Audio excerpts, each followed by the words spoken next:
خواتین و حضرات، السلام علیکم۔ آپ کا میزبان ڈاکٹر آصف جان آپ کے پسندیدہ پروگرام نور حیات کی ایک تازہ قسط لے کر آپ کی خدمت میں حاضر ہے اور آپ کو خوش آمدید کہتا ہے۔ دوستو، آپ کو یاد ہوگا کہ پچھلے پروگرام میں ہم نے جناب یسوع المسیح کی تصلیب پر غور کیا تھا، اور میں نے آپ سے کہا تھا کہ تصلیب انجیل کا دل ہے، یہ اس کا مرکز ہے۔ آج ہم تصلیب کے بعد کے واقعات کو دیکھیں گے۔ اس کے علاوہ پچھلے پروگرام میں ہم نے جناب یسوع المسیح کی تدفین پر بھی غور کیا۔ آج ہم اس کے پار دیکھیں گے کہ آپ کی مصلوبیت کے بعد، آپ کی تدفین کے بعد کیا ہوا۔ لیکن وہاں تک جانے سے پہلے چند باتیں جو پچھلے پروگراموں میں ہو چکی ہیں ان کا اعادہ ضروری ہے۔ دوستو، پچھلے پروگرام میں ہم نے دیکھا تھا کہ اگرچہ کہ ایک یہودی عدالت، سردار کاہن کی عدالت، جناب یسوع المسیح کو کافر اور واجب القتل قرار دے چکی تھی، تو بھی یہودیوں کے اختیار میں نہیں تھا کہ ان کو موت کی سزا دی جا سکے۔ اس سزا کی توثیق کرانے کے لیے ان کو جناب یسوع المسیح کو رومیوں کی عدالت میں لے کر جانا ضرور تھا، اور صبح ہوتے ہی وہ آپ کو پینتوس پیلاطس کی عدالت میں لے گئے، جو اس وقت کا رومی گورنر تھا۔ میں نے آپ کو یہ بھی بتایا تھا کہ پینتوس پیلاطس ایک کمزور انسان تھا، وہ ایک کمزور گورنر تھا، وہ یہودیوں سے خوفزدہ تھا، کیونکہ یہودی بارہا اس کے خلاف بغاوت کا اعلان کر چکے تھے، اور ایک مرتبہ تو انہوں نے قیصر وقت سے اس کی شکایت بھی کر دی تھی۔ وہ جناب یسوع المسیح کو سزا نہیں دینا چاہتا تھا، وہ نہیں چاہتا تھا کہ آپ مصلوب کیے جائیں یا آپ کو موت کے گھاٹ اتارا جائے۔ اس نے اپنے طور سے کوشش بھی کی۔ ایک دفعہ وہ ایک اور قیدی کو جو بغاوت کے جرم میں، چوری چکاری اور ڈاکہ زنی کے جرم میں گرفتار تھا، لوگوں کے سامنے لے آیا، کیونکہ یہ اس کا دستور تھا کہ وہ عید فصح پر ایک قیدی کو رہا کیا کرتا تھا۔ آپ کو یاد ہوگا کہ اس قیدی کا نام برابا تھا، یعنی اپنے باپ کا بیٹا۔ پیلاطس کا خیال تھا کہ وہ جب ان دونوں شخصیات کو، یعنی خداوند یسوع المسیح کو اور برابا کو لوگوں کے سامنے لائے گا اور ان سے پوچھے گا کہ ان میں سے میں کس کو تمہاری خاطر رہا کروں، تو لوگ یقیناً یہ کہیں گے کہ یسوع مسیح کو چھوڑ دے۔ اس کے خیال میں لوگ برابا کے لیے مصلوبیت مانگیں گے، لیکن ایسا نہیں ہوا۔ یہودی علماء کے اکسانے پر لوگوں نے برابا کو چھوڑ دینے کی درخواست کی، اور اس سے بعد میں یہ بھی کہا کہ جناب یسوع المسیح کو صلیب دیا جائے۔ برابا رہا ہو گیا۔ سوچئے، وہ لوگ جو اس کو جانتے ہوں گے، جب انہوں نے اس کو آزاد دیکھا ہوگا تو انہوں نے ایک سوال اس سے ضرور کیا ہوگا کہ اے برابا، تو کیسے رہا ہو گیا؟ تجھے تو پھانسی کی، صلیب کی سزا ہو چکی تھی، تو کیسے رہا کر دیا گیا؟ تو کیسے آج آزاد گھوم پھر رہا ہے؟ یہ بھی سوچئے کہ برابا کا جواب کیا ہوگا۔ اس صورتحال میں ایک ہی جواب بن پڑتا ہے کہ میری جگہ کوئی ایک اور شخص قربان ہو گیا جس کا نام یسوع مسیح ہے۔ اور دوستو، اگر غور کیا جائے تو یہی انجیل کا خلاصہ ہے۔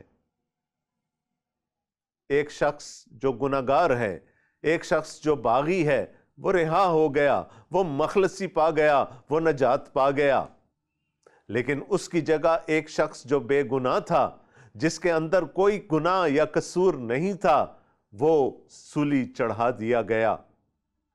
یہی بائبل مقدس کا پیغام ہے، یہی انجیل مقدس کا پیغام ہے۔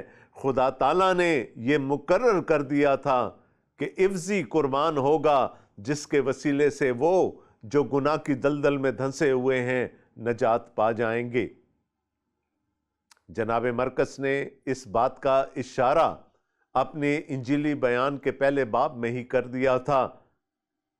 آپ کو یاد ہوگا وہ کوڑی جو کہ ویرانوں میں رہتا تھا، جب وہ یسوع مسیح کے پاس آیا اور اس نے یہ خواہش ظاہر کی کہ میں پاک صاف ہونا چاہتا ہوں، اور جناب یسوع المسیح نے اس سے فرما دیا کہ میں بھی چاہتا ہوں کہ تو پاک صاف ہو جا، تو لکھا ہے فی الفور اس کا کوڑ جاتا رہا۔ لیکن جب جناب یسوع المسیح نے اس کو تلقین کی کہ کسی سے اس واقعے کا ذکر نہ کرنا، تو وہ حکم عدولی کرنے لگا۔ اس نے جا کر جناب مسیح کا چرچا اتنا کر دیا کہ وہ پھر شہروں میں داخل نہ ہو پائے اور وہ ویرانوں میں رہنے پر مجبور ہو گئے۔ ویرانے میں رہتا تھا کوڑی، اس کو شفا مل گئی، وہ واپس اپنے شہر میں چلا گیا، لیکن وہ جو شہر میں رہتا تھا یعنی یسوع مسیح، وہ اس کی وجہ سے ویرانوں میں رہنے پر مجبور ہو گیا۔ میرا اور آپ کا مسیح وہ ہے جو مجھ سے اور آپ سے اپنی جگہ بدلنے پر راضی ہے۔ وہ عرش کو چھوڑ کر فرش پر آیا تاکہ مجھ جیسے فرش کے باسیوں کو عرش پر لے جا سکے، ان کو اس قابل کر سکے کہ وہ عرش پر جا سکے۔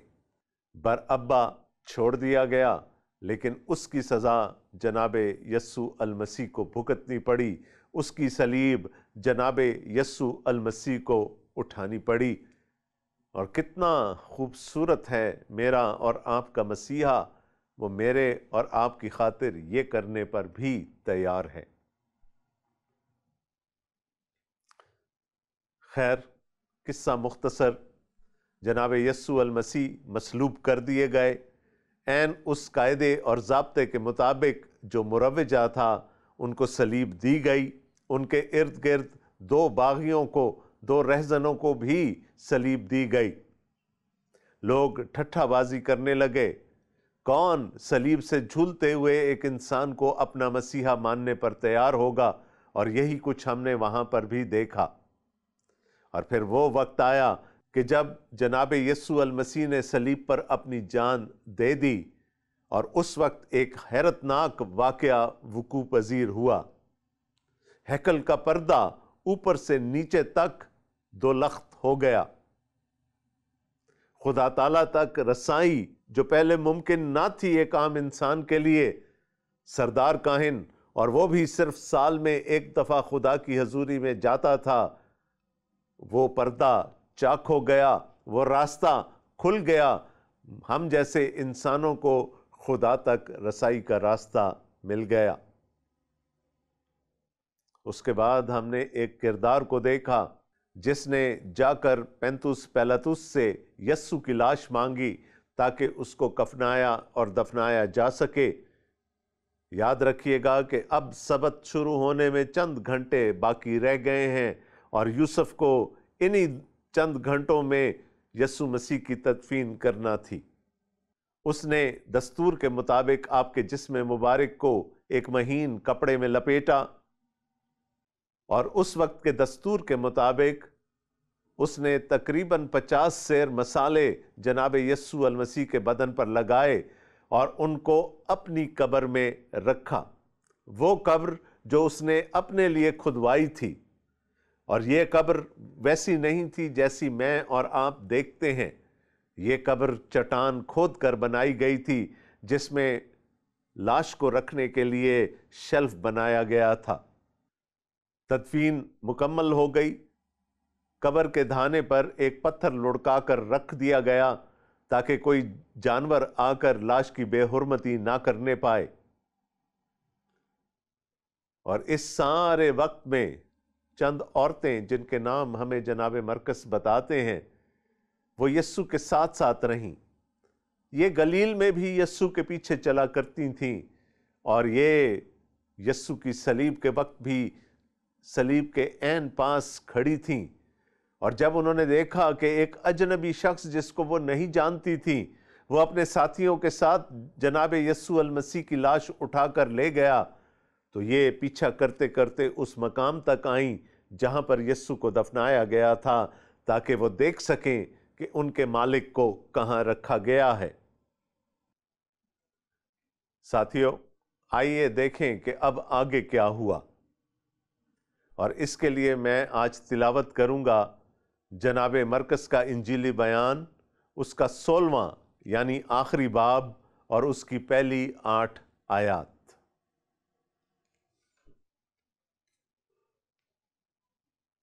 انجیل شریف میں لکھا ہے،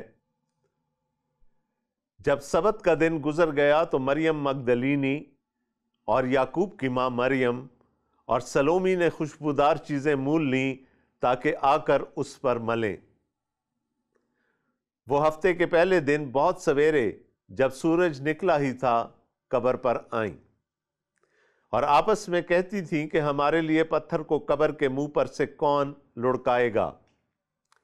جب انہوں نے نگاہ کی تو دیکھا کہ پتھر لڑکا ہوا ہے، کیونکہ وہ بہت ہی بڑا تھا، اور قبر کے اندر جا کر انہوں نے ایک جوان کو سفید جامہ پہنے ہوئے دائنی طرف بیٹھے دیکھا اور نہایت حیران ہوئیں۔ اس نے ان سے کہا، ایسی حیران نہ ہو، تم یسوع ناصری کو جو مصلوب ہوا تھا ڈھونڈتی ہو، وہ جی اٹھا ہے، وہ یہاں نہیں ہے۔ دیکھو، یہ وہ جگہ ہے جہاں انہوں نے اسے رکھا تھا، لیکن تم جا کر اس کے شاگردوں اور پترس سے کہو کہ وہ تم سے پہلے گلیل کو جائے گا، تم وہیں اسے دیکھو گے جیسا اس نے تم سے کہا۔ اور وہ نکل کر قبر سے بھاگیں، کیونکہ لرزش اور ہیبت ان پر غالب آ گئی تھی، اور انہوں نے کسی سے کچھ نہ کہا کیونکہ وہ ڈرتی تھی۔ یہ ہمارے خداوند یسوع المسیح کی انجیل ہے۔ اس کا پڑھا، سنا، قبول کیا جانا ہم سب کے لیے باعث برکت ہو، آمین۔ دوستو، اگر میں نے صلیب کو یا مسیح کی مصلوبیت کو انجیل کا دل کہا تھا، تو آج مجھے یہ کہنے میں بھی کوئی عار نہیں ہے کہ صلیب کا پیغام جناب یسوع المسیح کی قیامت کے بغیر، ان کے مردوں میں سے جی اٹھنے کے بغیر نامکمل ہے۔ لیکن اگر میرا اور آپ کا نجات دہندہ قبر میں ہی پڑا رہ جاتا اور وہ مردوں میں سے دوبارہ زندہ نہ کیا جاتا، تو پھر میرے پاس اور آپ کے پاس کوئی امید نہ ہوتی۔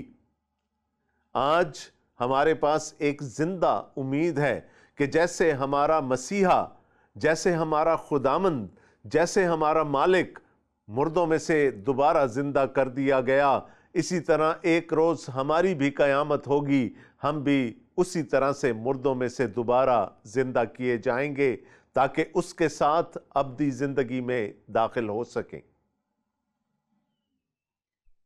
بائبل مقدس میں ہمیں چاروں اناجیل میں جناب یسوع المسیح کے دوبارہ مردوں میں سے زندہ ہونے کا یعنی ان کی قیامت کا ذکر ملتا ہے، لیکن ایک بات ہمیں کوئی بھی بتانے سے قاصر ہے، بشمول ان 4 شخصیات کے جن کے اناجیلی بیانات بائبل مقدس کا حصہ ہیں، اور وہ بات ہے کہ جناب یسوع المسیح کیسے مردوں میں سے جی اٹھے۔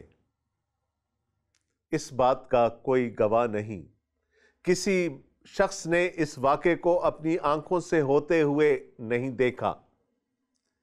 اگر ہم پیچھے چلیں تو ہمیں معلوم ہے کہ جمعے کے دن تقریباً سپہر کو جناب یسوع المسیح نے صلیب پر اپنی جان دی۔ سپہر سے لے کر 6 بجے کے وقت میں ان کو کفنایا گیا، ان کی تدفین ہوئی۔ اس کے بعد یہودیوں کا سبت شروع ہو گیا، اور سبت میں کسی مردے کے قریب جانا، مردے کو ہاتھ لگانا یا کسی قسم کا کام کرنا منع تھا۔ تو جمعے کے دن شام کے قریب جناب یسوع المسیح نے وفات پائی۔ اسی دن ان کی تدفین ہوئی، وہ رات انہوں نے قبر میں گزاری۔ اگلا دن جو سبت کا دن تھا وہ پورا قبر میں رہے۔ اس کے بعد آنے والی رات، جبکہ سبت تو ختم ہو چکا تھا، لیکن شام کو کوئی قبر پر گیا نہیں، وہ بھی جناب یسوع المسیح نے قبر میں گزاری۔ لیکن صبح ہونے سے پہلے کسی وقت جناب یسوع المسیح مردوں میں سے جی اٹھے، جیسا کہ انہوں نے بارہا یہ کہا تھا کہ میں تیسرے دن مردوں میں سے جی اٹھوں گا۔ جمعہ، ہفتہ اور اتوار، یعنی تیسرا دن، جو کہ یہودیوں کے لیے ہفتے کا پہلا دن تھا۔ وہ کیسے مردوں میں سے زندہ ہوئے، اس کا ہمیں علم نہیں، اس لیے کہ اس واقعے کا کوئی چشمدید گواہ موجود نہیں ہے۔ لیکن ہمارے پاس جو گواہ ہیں وہ سب کے سب ایک خالی قبر کے گواہ ہیں۔ جناب مرقس کے قیامت المسیح کے بیان میں ہمیں وہی 3 خواتین نظر آتی ہیں جن کو پہلی دفعہ ہم نے جناب یسوع المسیح کے صلیب کے قریب کھڑے ہوئے دیکھا تھا، اور انہوں نے سارا ماجرا اپنی آنکھوں سے دیکھا تھا۔ جب انہوں نے دیکھا کہ یوسف نام ایک شخص جناب یسوع المسیح کی بدن کو کفنانے اور دفنانے کے لیے لے جا رہا ہے، تو وہ اس کے پیچھے چلتی گئیں، اور انہوں نے جناب یسوع المسیح کی قبر کے مقام کو بھی اچھی طرح سے پہچان لیا، اور چونکہ سبت شروع ہونے والا تھا، وہ کچھ کیے بغیر واپس اس جگہ پر چلی گئیں جہاں پر وہ ٹھہری ہوئی تھیں۔ سبت کے دن وہ قبرستان نہیں جا سکتی تھیں یہودی دستور کے مطابق۔ جب سبت ختم ہوا، یعنی ہفتے کی شام کو، تو اس وقت اندھیرا ہو چکا ہوگا، اور اس لیے وہ اس دن بھی قبر پر نہیں جا سکیں۔ لیکن اتوار کے دن جیسے ہی پاؤں پھٹی، وہ اپنے گھر سے نکل کر قبرستان کی طرف چلنے لگیں۔ ان کے پاس مسالہ جات تھے، وہ خود جناب یسوع المسیح کو کفنانا چاہتی تھیں، ان کے بدن پر مسالہ لگانا چاہتی تھیں تاکہ ان کے بدن سے گلنے سڑنے کی بو نہ آئے۔ اب یہ 3 خواتین جن کے نام ہمیں مریم مگدلینی، یعقوب اور یوسیس کی ماں مریم اور سلومی بتائے گئے ہیں، صبح سویرے قبر کی طرف چلی جا رہی ہیں۔ جو آخری منظر ان کو یاد ہے وہ یہ ہے کہ قبر کے منہ پر، اس کے دہانے پر ایک بہت بڑا پتھر لڑکا کر لگا دیا تھا۔ وہ چلتی جا رہی ہیں اور آپس میں بحث کر رہی ہیں کہ ہماری خاطر اس پتھر کو قبر کے دہانے سے کون لڑکائے گا۔ اور یہ باتیں کرتے کرتے وہ قبر پر پہنچ گئیں، اور جب وہ قبر پر پہنچیں تو جو پہلا منظر انہوں نے دیکھا وہ یہ تھا کہ قبر کے دہانے پر جو بڑا پتھر رکھا گیا تھا وہ لڑکا ہوا ہے۔ یاد رکھیے گا، یہ پتھر اس لیے نہیں لڑکایا گیا تھا کہ زندہ ہونے والے یسوع اس کے ذریعے سے باہر آ سکیں۔ یہ پتھر اس لیے لڑکایا گیا تھا کہ وہ عورتیں اور بعد میں جناب یسوع المسیح کے شاگرد اندر جا سکیں۔ انہوں نے جب اس پتھر کو لڑکا ہوا پایا تو بہت خوش ہوئیں اور جلدی سے قبر کے اندر گئیں۔ اب یہاں سے ہمیں وہ گواہ نظر آئیں گے جو قیامت المسیح کی گواہی دیں گے۔ سب سے پہلی گواہ وہ خالی قبر تھی۔ ان تینوں خواتین نے اپنے ہوش و حواس میں دیکھا تھا کہ جناب یسوع المسیح کو کہاں دفنایا گیا ہے۔ وہ جانتی تھی کہ یہ وہی قبر ہے جس میں ہمارے خداوند کو رکھا گیا تھا، لیکن اب وہاں لاش نہیں ہے۔ وہ خالی قبر چیخ چیخ کر گواہی دے رہی ہے کہ یہاں جس شخص کو دفنایا گیا تھا وہ شخص مردوں میں سے جی اٹھا ہے، اگرچہ کہ وہ ابھی کہیں آس پاس نظر نہیں آ رہا۔ زمین گواہی دے رہی ہے، عوامل قدرت گواہی دے رہے ہیں، وہ خالی قبر گواہی دے رہی ہے کہ جناب یسوع المسیح مردوں میں سے جی اٹھے ہیں۔ ابھی وہ اس مخمصے میں ہی تھیں اور یہ جاننا چاہتی تھیں کہ جناب یسوع المسیح کی لاش کو کہاں لے جایا گیا ہے، کیونکہ ان کو ابھی تک قیامت المسیح کا اعتبار نہیں تھا، وہ اس پر اعتقاد نہیں رکھتی تھیں، وہ اس پر ایمان نہیں رکھتی تھیں۔ اس لیے جو پہلا خیال ان کے ذہن میں آیا ہوگا کہ رات کے اندھیرے میں کوئی ان کی لاش کو کسی اور جگہ منتقل کر گیا ہے۔ ابھی وہ اسی پریشانی میں تھیں کہ ان کو اس جگہ پر جہاں جناب یسوع المسیح کی لاش کو رکھا گیا تھا ایک نور نظر آیا، اور وہ نور ایک فرشتہ تھا۔ زمین نے اپنی گواہی دے دی، اب آسمان اپنی گواہی دینے چلا ہے۔ اس فرشتہ نے کہا، وہ یسوع ناصری جو مر گیا تھا، جس کو یہاں دفنایا گیا تھا، وہ اب زندہ ہو چکا ہے، وہ یہاں نہیں ہے، اس کو مردوں میں نہ ڈھونڈو، بلکہ جا کر اس کے شاگردوں کو اور خاص طور پر جناب پطرس کو یہ گواہی دو کہ وہ مردوں میں سے جی اٹھا ہے، اور ان کو یہ پیغام دو کہ جی اٹھنے والے مسیح نے یہ حکم کیا ہے کہ تم سب گلیل کی طرف روانہ ہو جاؤ، کیونکہ اس نے کہا کہ میں تم سے پہلے گلیل کو جاؤں گا اور ہماری ملاقات وہاں ہوگی۔ زمین گواہی دے چکی ہے، آسمان گواہی دے چکا ہے، اب یہ تینوں خواتین جو انسان ہیں، اب ان کی گواہی شروع ہوتی ہے۔ جناب مرقس ہمیں بتاتے ہیں کہ وہ نہایت خوف کے عالم میں، نہایت تذبذب کے عالم میں ڈرتی ہوئی اور کانپتی ہوئی وہاں سے روانہ ہوئیں اور کسی سے کچھ نہ کہا۔ وہ خالی قبر کو دیکھ چکی ہیں، وہ فرشتے کا بیان سن چکی ہیں، اور یہ سب کچھ سننے کے بعد ان پر ایک خوف، ایک ہیبت طاری ہو گئی ہے۔ اور یہ ہیبت، یہ خوف، وہ مقدس خوف ہے کہ جب کسی کو یہ اعتبار ہو جائے کہ جس کی حضوری میں ہم کھڑے ہیں اور یا جس کی قبر میں ہم کھڑے ہیں وہ محض انسان نہیں، وہ خدا ہے، تو اس قسم کا خوف انسان پر طاری ہو جاتا ہے۔ آپ کو یاد ہوگا جب ابلیسی قوتیں، جب بد ارواح جناب یسوع المسیح کا سامنا کرتی تھیں، ان پر خوف طاری ہو جاتا تھا۔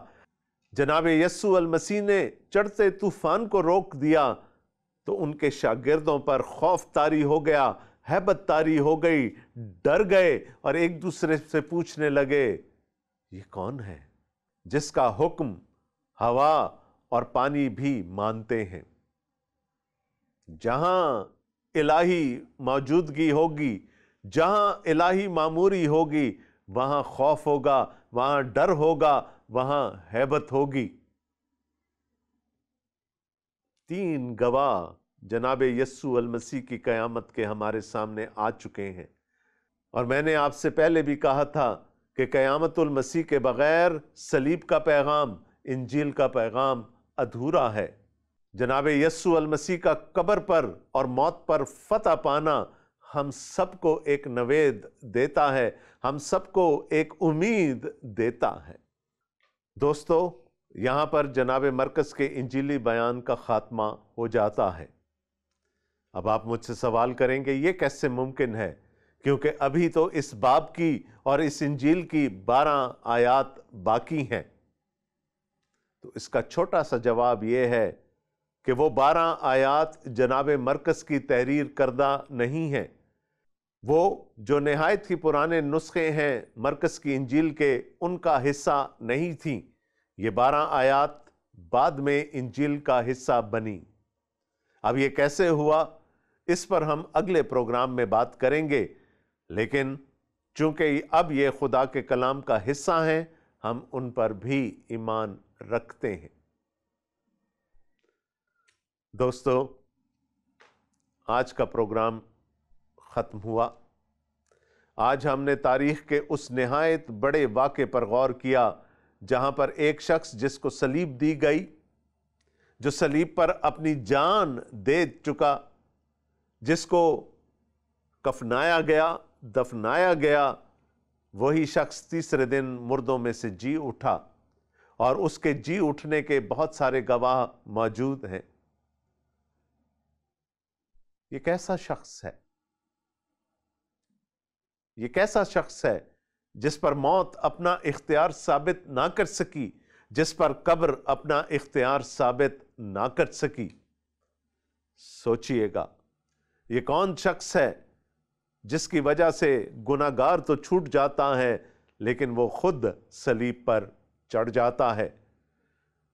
آج یہی سوالات میں آپ کے پاس چھوڑنا چاہتا ہوں۔ مرکز کی انجیل کے اس آخری باب کو پڑھیے گا، اس پر غور کیجیے گا اور سوچئے گا کہ وہ کون ہے جو مردوں میں سے جی اٹھا ہے۔ اپنے میزبان ڈاکٹر آصف جان کو اگلے پروگرام تک کے لیے اجازت دیجیے گا۔ خدا حافظ۔